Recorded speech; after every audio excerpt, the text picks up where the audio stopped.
Okay, we're going to cover some mail today. Mr. Sneakerhead is sending me a debunking of carbon dating, and I'm well aware of the attempt to debunk carbon dating, the flaws within it.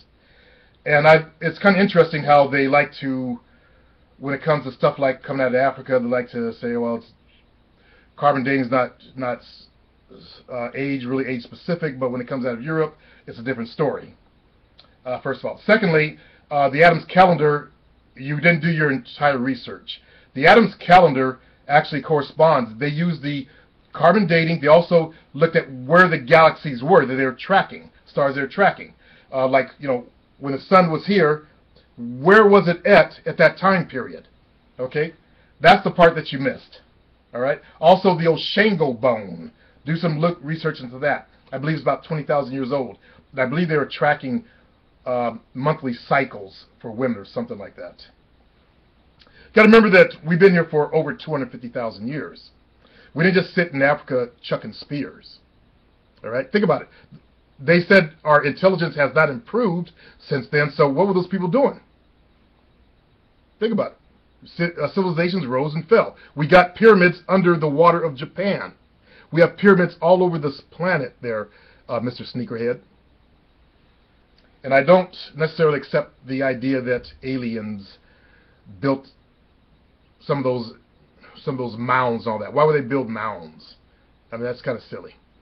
So, unfortunately, yeah, I'm aware of that attempt to debunk, and I appreciate you want to spread some truth, but I'm giving some truth back to you. Just like they determined the real age of Stonehenge that's in Europe, the European structure. It's actually older than the Caucasian race, but they determined by, there's a certain room they found, you're probably not aware of this, but they found a certain room that you sit in and the sun rises. So they were able to trace it back to when the sun would have risen at that time and what year it was. Okay? Alright. Random comments. So many men are focusing on having women just to get some pussy, not realizing that with that pussy comes a woman that has emotions, feelings, and expectations. This is Jeremy. Not being able to handle what comes with a woman as a man makes it more or less likely for you to even get pussy. No one catches a plane just to eat the peanuts, so why want a woman just for a pussy when you can have the pussy and much more? And I agree with that, and that's one of the precepts of a player. We got to look beyond the scope of just pussy, okay? Because remember, a player sells three things. First thing a player sells is good sex. If you can't put your woman to sleep in bed and she's still chattering afterwards, then you are not on the path to be a player, okay? You got to sell her good sex. Women love sex by the pound when it's good, all right? Second thing a player sells is good conversation. Remember, women are conversational junkies. When we're back there in caveman days, hunting around, throwing up signals, women were back in the camps, chitter-chatting away, developing the conversations centers of their brain. So their conversation centers are way more developed than us men. Conversation to women is like crack to a cracked addict. You got to understand that. So when you sell good conversation, you're giving her a good drug. The final thing that a player sells is fun. I'm serious. You got to be able to sell fun. When she has the option of being with boring dick over here or this fun guy, what do you think she's going to choose? So you got to sell the three things of a player. Number one, good sex. Number two, good conversation. Number three, fun. If you're so stuck in your head, so nerdy, so uptight, and you don't even know how to have fun, what makes you think a woman wants to be around you and your stinking ass, huh? Think about it. Let's move on. Question on women paying for shit. Was watching a show when you're talking about the guy whose woman offered to pay for the meal and how you said she was being masculine about it. That's for that one particular situation, understand, Mighty Flex, okay? That's for that one particular situation.